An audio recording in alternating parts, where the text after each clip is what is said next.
All right, here we are going to attempt a 60-second review of A Brilliant Night of Stars and Ice by Rebecca Connolly, which I just finished. This book follows the perspective of two different characters. One is the captain of Carpathia, which was the ship that came to the rescue of Titanic when it sank. And the other is Kate Connolly, who is a third-class passenger in steerage on the Titanic. We flip back and forth between their perspective each chapter, and it follows the course of the events leading up to that night and then immediately following that night, the aftermath of the disaster.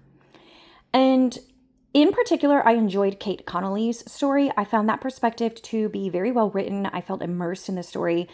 The harrowing moments when the Titanic sank and everybody was hurriedly racing to the lifeboats, and then even more so being out on the sea in those lifeboats in the freezing cold and wondering if they would ever be rescued, seeing no one in sight to help them. That was a scene that I will remember for a long time.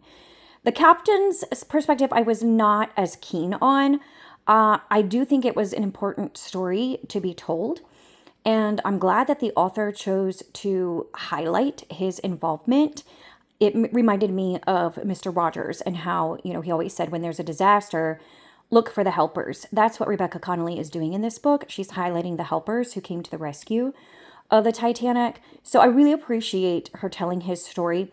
At the same time, I kind of felt like there was in that particular perspective, there was more telling than showing to an extent, but all the same, I did enjoy this book overall. I'm going to end up giving it 4 stars, I think, and I do recommend if you are interested in the Titanic and if you like to read historical fiction based on true events and real people.